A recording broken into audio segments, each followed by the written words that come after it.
It's not nice to be caught cheating. I should be at work, but instead I'm inexplicably calm and sitting at the kitchen table drinking a cup of freshly brewed coffee. I needed this to calm myself down. I usually found this to be a very peaceful practice. I used to do this regularly when our kids were little. I would get up about an hour earlier than the rest of the household, just to enjoy the quiet. I think it was kind of a hobby of mine. I'm Evan Johnson, by the way, happily married for 25 years. Well, I was happily married a couple hours ago. We have 4 children, the last of whom left home last year. My wife was depressed with empty nest syndrome, I think that's what she called it. So I encouraged her to get a hobby. I think she did. An hour ago, I didn't know his name. His name was Stallion. At least that's what she kept calling him. "Do it, Stallion! Make love to me!" It was strange that the aroma of their favorite coffee permeating the house didn't interrupt them. Usually when I brewed coffee, my wife Audrey would run downstairs before it was even ready. Anyway, Audrey was very busy, so that might explain why she hadn't smelled it yet. "Tell me how much better I am than your spineless weakling husband." "Oh my God, you're so much better." My old Smith & Wesson Model 59 loaded, lying on the red oak kitchen table next to my mug. I contemplated whether to put it on the safety and decided to put it on. I had to be careful. Well, it's just in case, but after all, her boyfriend is a cop. How would I know that? Because when I got home early, his uniform and gear belt were strewn across my living room floor, along with all of my wife's clothes and her new underwear. I expected this for our 25th wedding anniversary, which came and went without her wearing it. It's unclear what could be more special than this. My birthday? No, it was 2 days ago. Now I know. The sounds of the bed springs creaking and the banging of the headboard against the wall continuously penetrated my brain. I had a hard time focusing on what I was supposed to do. I wasn't sure how much time I had, but judging by the noise coming from what used to be my bedroom, which, by the way, I would never enter again, I had plenty of time. I knew it wasn't the first time they'd been together because, among other things, I heard, "Baby, we need to find a way to increase our time together to 2 or 3 times a week instead of every once in a while." This was coming from the lips of my loving wife. At least I think that's what she said. How did I end up here in the middle of this nightmare? It was really stupid. I went to work and forgot my briefcase. No, I actually left it in the garage because I put it in to get the cat out from under the hood of my car and forgot about the briefcase. Tabby was our second cat. One cold winter morning many years ago, I forgot to tap on the hood before starting the car, and that was the end of Clarence, our first cat. There's nothing like the sound a cat makes when it gets wrapped up in a fan belt spinning at about 1,000 revolutions per minute, not to mention all that mech flying around. Clarence wasn't smart enough, and apparently neither was I. "You like it, don't you, stupid? Who owns this body?" "You, baby. Only you, eh? You're never gonna let that weakling you call your husband touch my body again, baby?" "No, he'll never touch me again, I swear.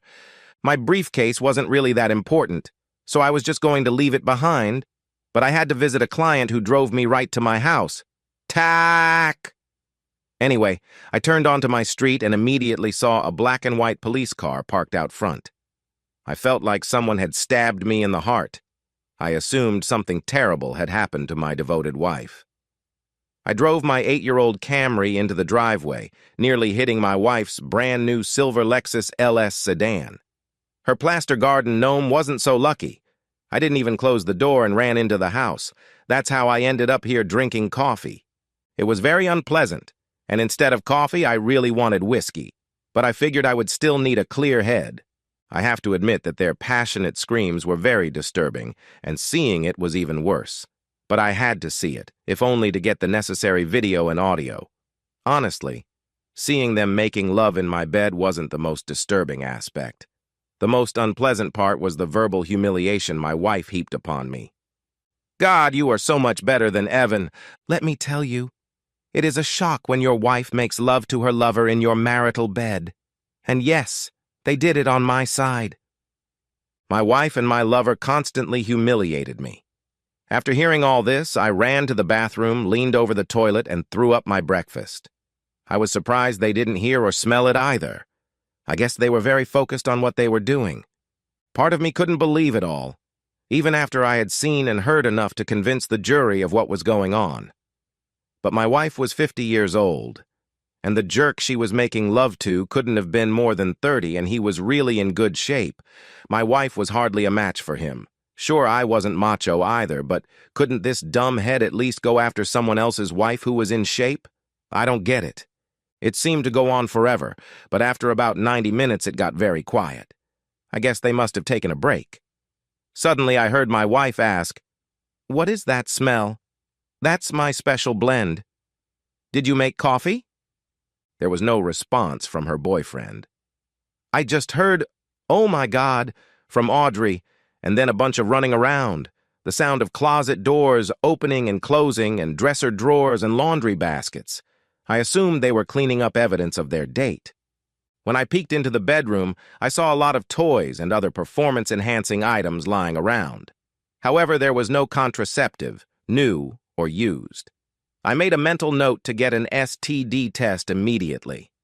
I heard them coming down the stairs. They both appeared in the kitchen naked, wrapped in sheets. They saw me at the same moment. Audrey drew in air sharply because I was there, and my lover did the same.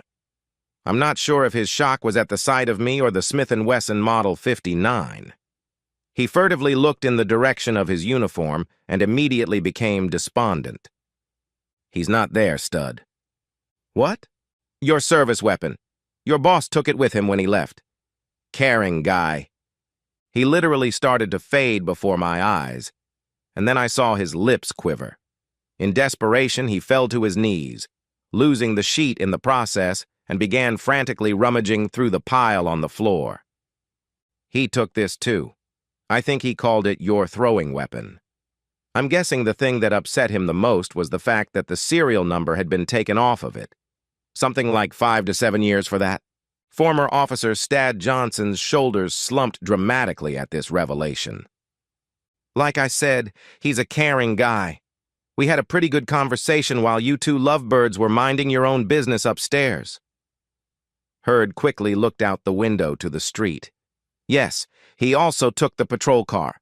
Your boss said you were providing security at the construction site. He was going to take your uniform too, but he thought you might need it when you leave here." "But where was I?" "Oh yeah. After Sergeant Marks got his video of you both and collected your weapons, he spotted my Smith & Wesson and asked me, 'Is that your weapon?' "Yes." "Licensed?" "Yes." "You know how to shoot it?" "I do." "You gonna shoot any of them?" "You know we get angry if civilians shoot someone, even if they deserve it. One of the advantages of our job is that we can shoot people and you can't." "I promised Uncle Pat, Sergeant Marks, that unless the asshole has a third weapon that we don't know about, nobody gets shot." Your boss said, "Okay," and headed for the door, with the words, "Oh, do me a favor and tell Officer Johnson not to come to the station. We'll call him when we want to talk to him. I've never seen a cop cry before. He's got a lot of good things going for him right now. It's about time you picked up your weapon. You don't have a third gun, do you?" He shook his head negatively. "I knew there wasn't, because we checked. I was just trying to emphasize my point. I wasn't actually aiming at any of them. I just kind of waved them off and went on with my story. Maybe you could call your wife for a ride home." "Probably not. She was too upset about that video I emailed her of the two of you in my bedroom. It was hard to understand what she was saying, but it was something about her father, the police chief. And how could you do that to your children? She told me about them. You seem to have a good family. Too bad. Despite the situation, I was really having fun right now. It was a bit like having a fish on a rod, and I was just playing with it a bit. I'd ask my wife to drive you, but her car's been impounded." "What?" Audrey's high-pitched squeal. The police impounded your car, Audrey, because there was a couple of ounces of unaccounted for marijuana in the front seat.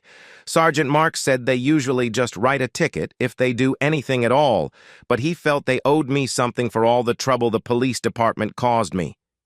Don't worry, he said. You can probably pick up the car in a few days after they've done all their forensics. Oh my God. Now she wasn't screaming anymore. It was more of a sad moan, kind of like a lonely little hound howling at the moon. Well, officer, I think it's time for you to put on your uniform and leave. So he did. As soon as he left, my wife regained her speech. Please, Evan, I love you. It didn't mean anything at all. It was just a hobby? Something like that. Oh, man. I wish you would have told me that sooner. I was worried you loved him and were gonna divorce me. Wow, now I feel bad. I guess I really overreacted, didn't I? I mean, you love me and all. Of course I love you, Evan. Why would you doubt it? Well, besides the whole infidelity thing, making love to your lover on my side of the bed and you calling me a stupid idiot covered in crayon, there were other signs. Oh, honey, I never really did that. It was just bedroom talk to get us excited. Wait, you said you overreacted, Evan? What did you do? She looked annoyed. Evan, what did you do? She seemed to be in a state of shock until now, but now she was definitely nervous and paying close attention to me. Well, I'm sorry, but just when I thought you didn't love me anymore, I sent the video to our kids. I just wanted them to see who their new daddy would be. You might have to wait a little while before you call them. They seemed upset for some reason. I thought they'd be happy for you. Well, it shows you what I did. Oh my God, you didn't? I just nodded my head. I forgot to mention one more thing, but you probably already know that. Your lover's wife works for the same company as you. I think she mentioned that she works as an executive assistant to the CEO. Don't worry. I told her not to fire you because you'll still need your job even if you get transferred to Little Rock. When I talked to my attorney, she said that since you make more money than I do, you will be paying me child support for a few years. She thinks it will be somewhere around $3,000 a month. I know most cheating husbands refuse to accept this, the macho kind. But that's not going to happen to me. I plan to take time off from work and go on a long fishing vacation to deal with my pain. As the song goes, deep sea señorita fishing in the Gulf of Mexico. I'm not sure why the lawyer wanted a picture of you. She said it was to give it to your father. Maybe it was so he could give it to all the officers in case they wanted to start any harassment. Or maybe it was to see if any more of them wanted to date you. But at any rate, I gave him a picture that clearly shows your skills. I also sent a copy of the video to your mom and dad and all your co-workers. How could you be so cruel to me, Evan?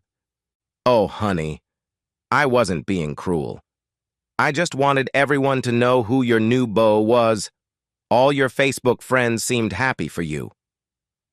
At this point, Audrey was almost unresponsive. She just sat on the floor in her sheet, sobbing, shaking her head and muttering, "This can't happen to me." Okay, sweetie. You need to get dressed and pack your bag. Your parents should be here soon to pick you up. I nudged her in the direction of the stairs to get dressed. Pick me up? Well, of course, you'll need a place to sleep. They told me you could stay with them for a while. The house will have to be sold as part of the divorce. I said to her afterward, "Divorce?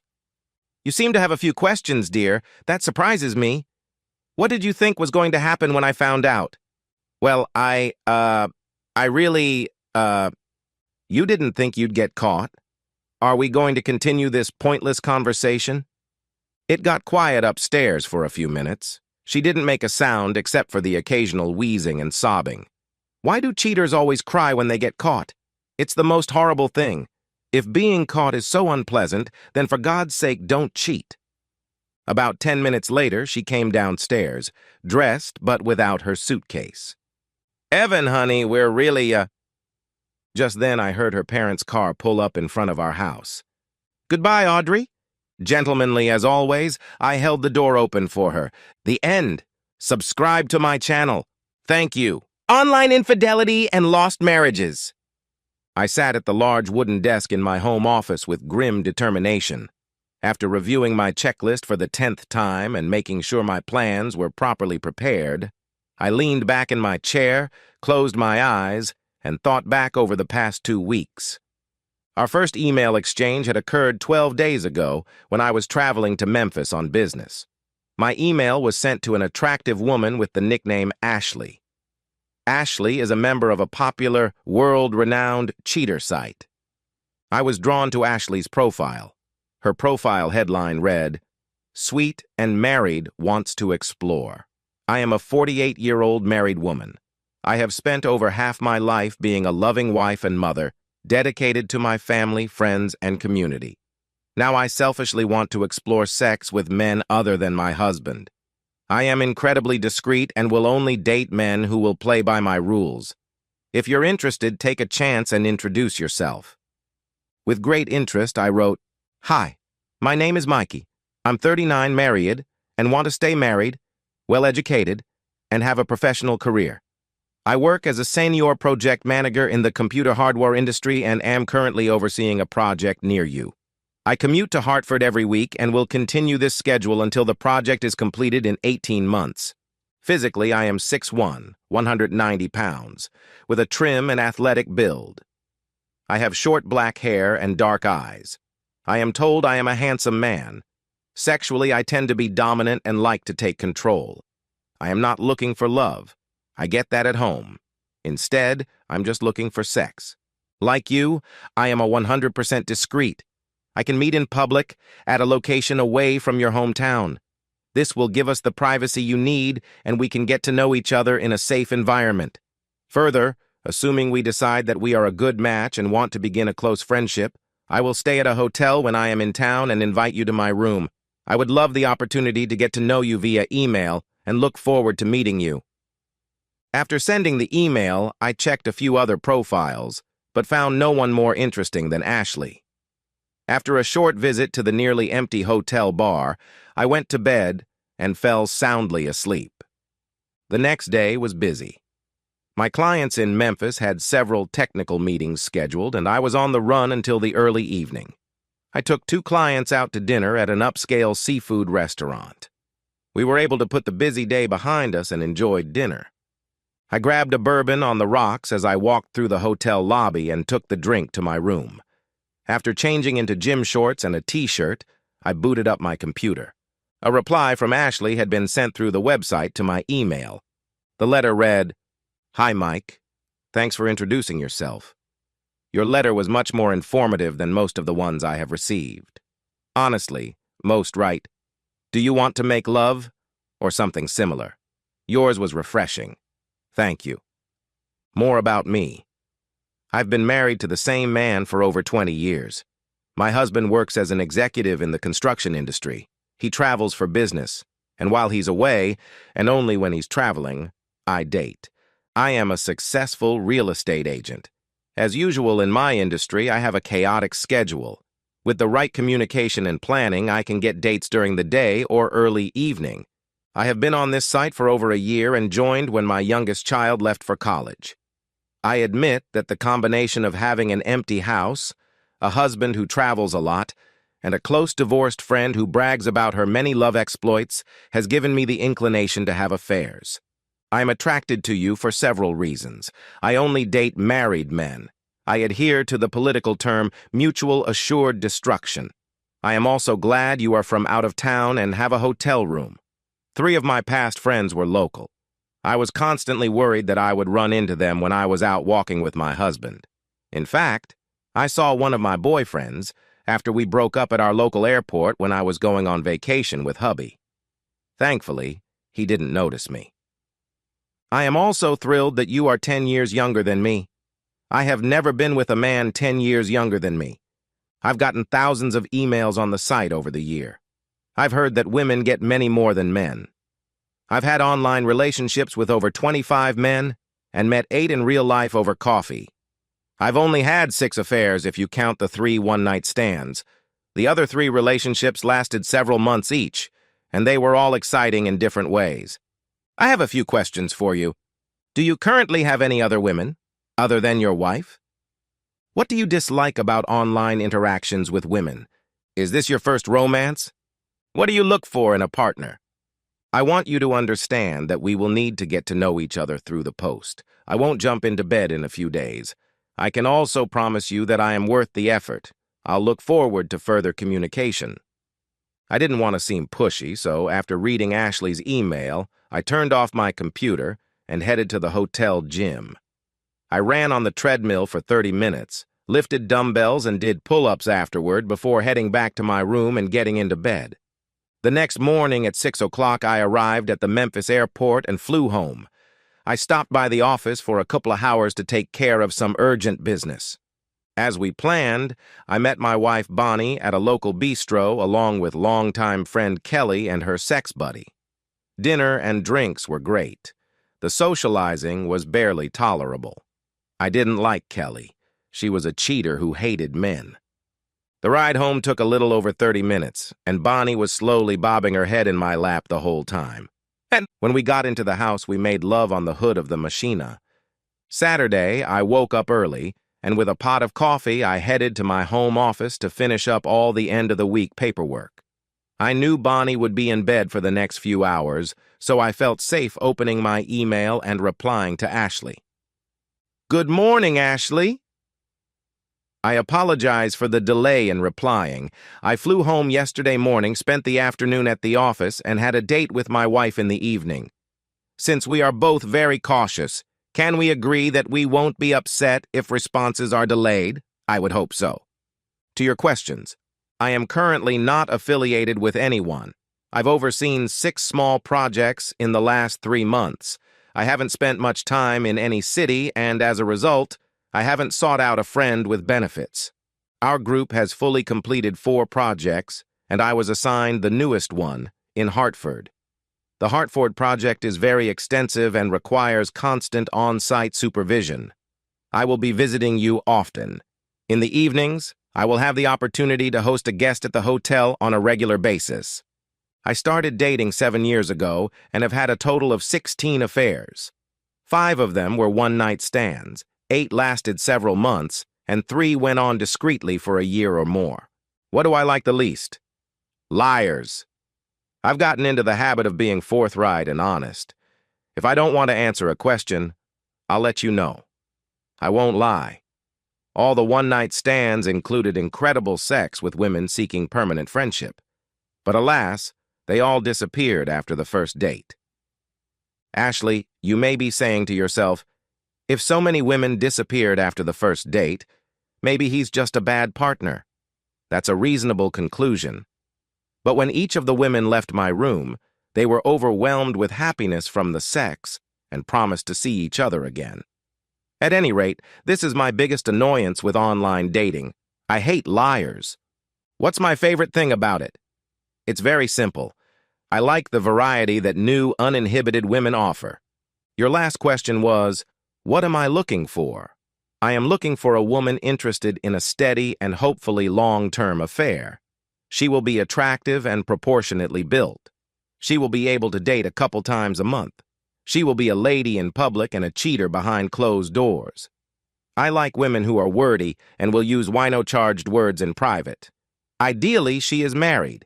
She is the type of woman who takes charge but wants the man to take control of her during sex. I hope you enjoy my answers. In your last letter, you mentioned that your long-term relationships were exciting in different ways. How exactly have they been exciting? Have a great weekend, and I look forward to sharing more next week. My weekend flew by. I worked in the yard for a few hours on Saturday, and on Saturday evening, Bonnie and I went to a neighborhood barbecue. When we got home, we stripped each other, climbed into bed, and made love. Sunday after church, Bonnie and I went to the country club. We worked out together in the gym before showering and having breakfast in the members' dining room. Bonnie cleaned the house that afternoon, and I went to the grocery store and stocked up on groceries for the week. Late Sunday night, after Bonnie went to bed, I closed my office door and checked my email. Ashley responded later that afternoon. She wrote, "Mike, I totally agree. I will always respond as soon as I can, but if circumstances get in the way, you may have to wait a day or two. I also promise I won't disappear. If I decide you're not right for me, I'll be honest and tell you. I promise. I also agree that dynamists and liars are the worst part of online dating. Like you, each of my one-night stands have been with men who were devastated when we were done.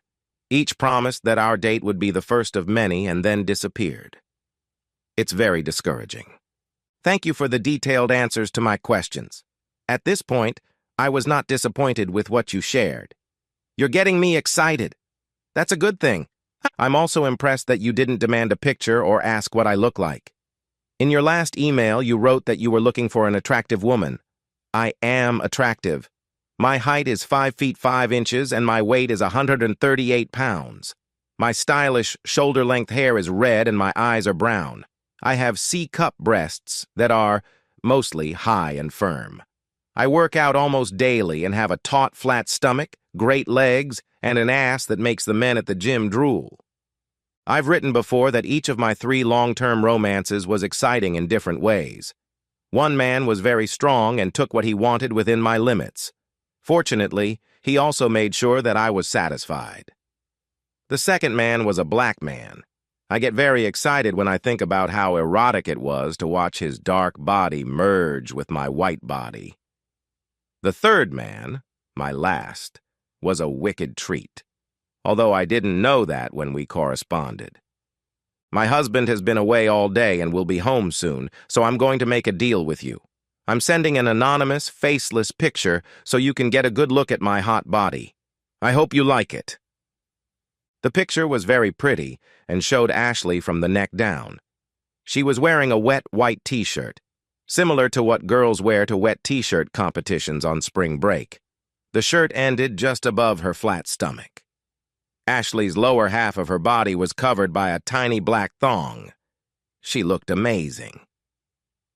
As usual, Monday morning was busy with updates and planning meetings. I had to get everything done by the end of the day. The next morning, I was leaving town. After lunch, I closed my office door and replied to Ashley. Wow, you are a very attractive woman. It's hot. It's freaking hot. I'm flying to Hartford tomorrow, and I should be satisfied knowing you're close and continuing your correspondence. That will be enough.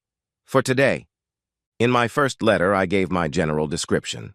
I am also happy to report that I exercise daily. I run 20 miles a week and lift weights every other day. I am toned and have some definition in my arms, shoulders, and chest. Like your last guy, I'm well hung and an inch longer than average. I'm also fat. Very fat. I'm sorry this letter is so short. Work is busy today and I need to get to my next appointment. I've attached some pictures. 2 of the photos were very provocative. The first was from the neck down, emphasizing a gym-tightened body in sweat-wet shorts and a t-shirt. The next photo was about the same pose, but naked. I added a PS to my letter and wrote, I, too, think sex in black and white is erotic.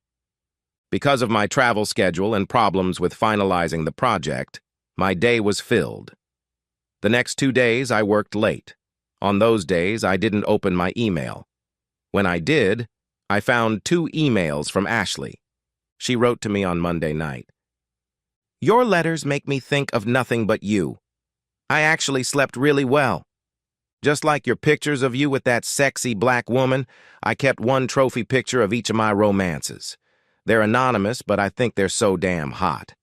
I hide them in a subdirectory on my work computer and occasionally look at them. I've attached each of the trophies. I hope they make you hot for me. On Wednesday morning, Ashley wrote again. My mind is clouded as I've been waiting for your next email. I am going crazy knowing you are in the Hartford area. I was wondering what hotel you stay at when you come here on business. Yesterday, my company signed contracts for 3 new listings.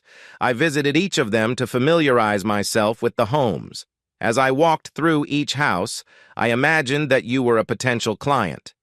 Tell me, what do you hope our first date will be like? I took 3 very dirty pictures for you.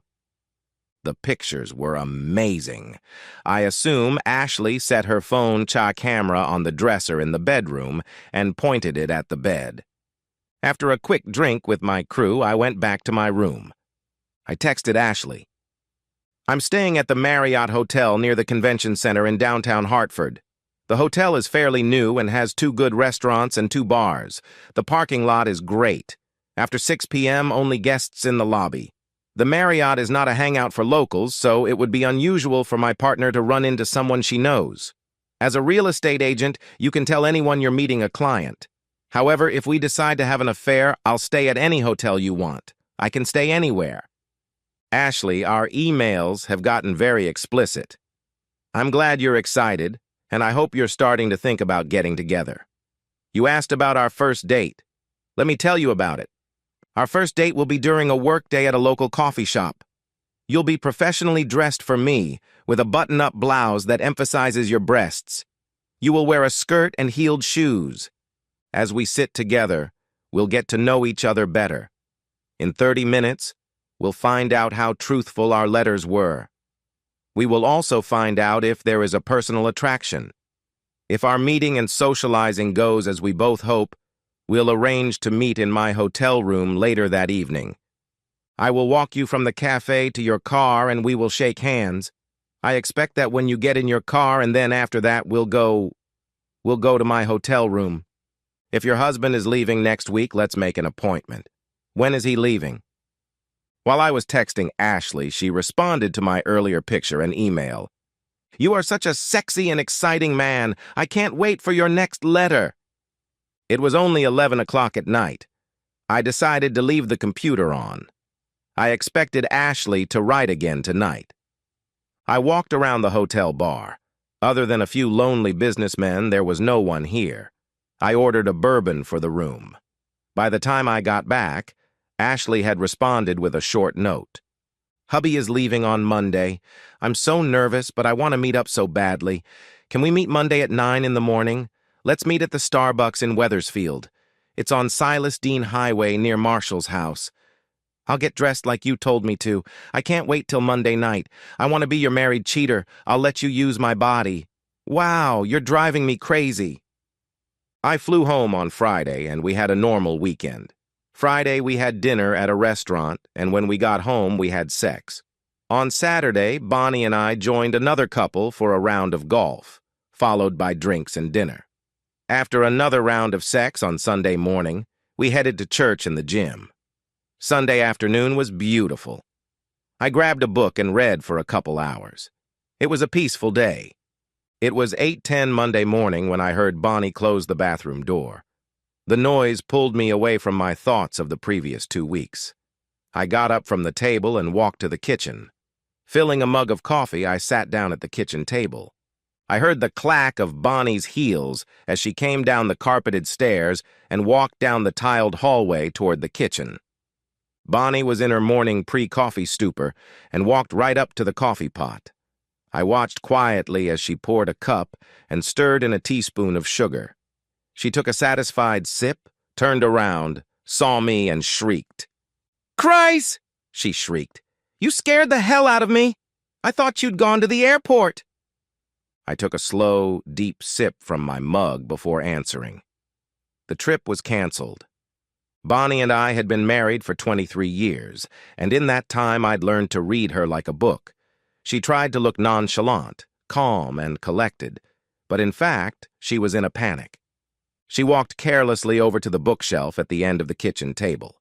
Every night for the past 15 years, Bonnie had charged her laptop and phone and put them on the bookshelf before she went to bed. When she noticed the place was empty, she asked, "Chris, what did you do with my phone and laptop?" Instead of answering, I took another sip of coffee and asked, "Why aren't you wearing panties and a bra?" "What? What are you talking about?" "I'm talking about the fact that you're not wearing any underwear. Why are you naked under your blouse and skirt?" Bonnie's face began to blush as she replied, "Don't be a pervert. I'm wearing underwear." She began to slowly back out of the kitchen. Before she took 2 steps, I asked, "Why are you lying to me?" "How dare you accuse me of lying? What's gotten into you?" I wasn't embarrassed. "Bonnie, I see you're not wearing a bra. I know you're not wearing panties." When she didn't respond, I said, "Just pull up your skirt and prove me wrong." Our staring contest continued. I got up from the table and headed in her direction. "Stop!" Bonnie shouted. "Bonnie," I interrupted, "one of us is going to pull up your skirt. You can do it right now, or I'll do it. You have 2 seconds." "All right," I admitted. "I'm not wearing any underwear. It's just like you said. Tonight I wanted to feel sexy. I wanted to have a naughty secret. What's wrong with that?" "There's nothing wrong with trying to feel sexy." Bonnie smiled. After a few moments, I finished. "But that doesn't explain why you lied to me. I'm wondering how often you lie." "I'm not lying to you, Chris. You caught me off guard and I was embarrassed." Bonnie thought the conversation was over, so she pointed to the bookshelf and asked again, "What did you do with my phone and laptop?" "I'd like to know where you're going this early in the morning." "Where do you think I'm headed? I'm going to the office." She seemed alert. Returning to my seat, I took a sip of my rapidly cooling coffee and looked her in the eye and said, "Lying again." Bonnie reacted as if she'd been punched in the face. Growling like a mama bear, she said, "How? You dare! You! That's twice now. Twice in 5 minutes you have lied to me. I wonder again if lying to me is a common occurrence." "Where's my laptop and my phone? I want to get away from you before I say something I'll regret later." When I didn't answer, Bonnie screamed, "Where are my devices? I want them now! They're locked in my safe." I pointed to the front door and told her, "Feel free to leave, but the electronics stay here." I think the best word to describe the look on Bonnie's face was surprise. It was as if she had been transported to a new world where nothing made sense. She visibly calmed down. She walked over to the kitchen table and sat down across from me. Taking a deep breath, she asked, "Darling, could you explain to me how," after we kissed in the evening and said, "I love you," before we went to bed, and we have this bad show in the morning?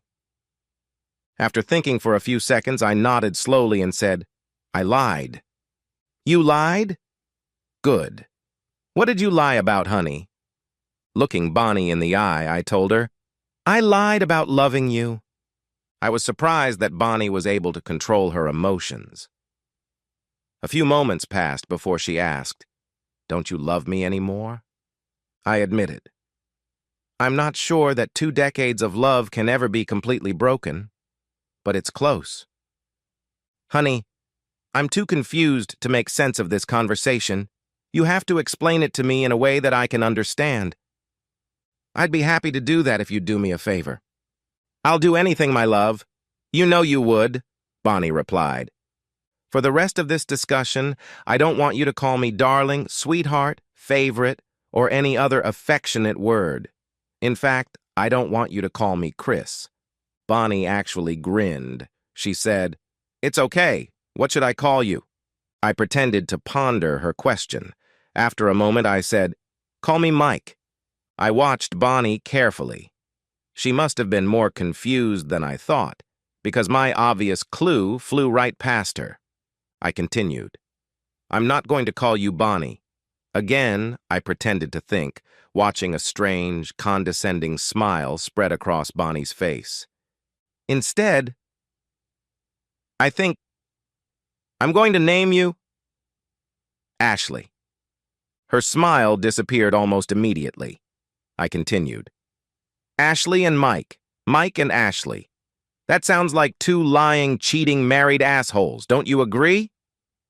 Bonnie's face turned ghostly white, and a second later she vomited her morning coffee and the remains of last night's dinner onto the table and onto her lap. "Covering yourself in vomit seems fitting for a cheating girlfriend. I suggest we take a shower. I'll be in my office if you want to continue this conversation." "Chris," Bonnie's eyes were pleading, "go take a shower and change out of your cheater clothes. You smell like a tramp." It was almost 90 minutes before Bonnie returned. She was wearing jeans, a shirt, and sneakers. She walked into my office and plopped into the chair across from my desk. She looked even worse after her shower. She smelled much better, however. "Chris, you have to believe me. It was just internet sex. I swear. I've never had sex with anyone. It was just stupid online nonsense. You're lying. No, don't say that. Since the day we got married, I've never touched anyone but you. I have. I've seen the pictures. It was you, Bonnie. Stop lying. Just stop the lies. Bonnie bent in half and shook, crying into the palm of my hand. I let her cry until she stopped. She was about to say something, but I held up both hands to stop her. Now it was my turn to speak. I pulled out a desk drawer and pulled out a small stack of papers and held it across Bonnie's desk. "What's this?" she asked. "It's my divorce petition." "No!" Bonnie screamed. "I don't want a divorce." "Bill Murphy is filing the petition today. If you don't go into his office and officially sign a copy of the petition, you'll be served by the end of the week." "What don't you understand? Ya don't want divorce." "I took all the money from our vacation fund," I told Bonnie. "I used the money as a down payment on a condo in downtown West Hartford. It has 2 bedrooms, so the girls will be able to visit me during college vacations." I said that. "How are you going to explain to the girls that you're ruining our happy family?" "It's easy, Bonnie. I'm going to tell them that their mother has been a lying, cheating fool with at least 6 men in the last 2 years. "You have to understand," Bonnie pleaded. "The kids are grown and living on their own. You're always on the road. I was bored. I needed some excitement. It was just sex. It didn't mean anything." "Let me try to understand. So it's the kids' fault, and my fault that you became an online cheater." "I didn't say that," she shouted. "Please stop calling me those horrible names." I laughed at the last comment and reminded Bonnie, "You texted Mike that you wanted to be a cheater. Those are your words, Bonnie. You said." Bonnie asked, "How did you know? I was so careful." "You were careful, and you never let me know that you hated me so much." Bonnie almost jumped up from her chair but leaned back and cried when I brushed her off. "You were careful, but your last love buddy wasn't. His real name was Paul Kaplan. His wife thought he was cheating. She hired a private investigator who discovered your affair. She sent me a copy of the report. It included 3 videotapes of your last 3 dates." Bonnie continued to sob quietly. "I want you to know that I was able to identify 4 of the other 5 sex buddies using the saved emails. All of them are married. I will give their wives proof of their husband's connection to you, including your name and contact information." After a few moments, I finished. "I will be calling the girls, our parents, and siblings soon. I won't go into details, but I will tell everyone that I'm divorcing you because of infidelity. I won't be the bad guy in this mess." 5 months later. It was late Friday night. I had just landed at the airport and was headed to my new home. Since I hadn't had dinner, I stopped at a fancy new restaurant in downtown West Hartford. I sat at the bar, my plate was cleared, and the bill was paid. I was enjoying the last sips of Merlot when I felt a hand on my shoulder.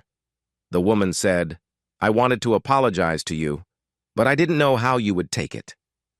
Recognizing the voice, I turned around and saw Kelly, Bonnie's slutty, man-hating friend. "Why do you have to apologize to me?" Kelly sat down next to me, sighed, and told me, "I think my love stories may have influenced Bonnie and contributed to her cheating." "Your stories?" I laughed. "You're probably right, Kelly.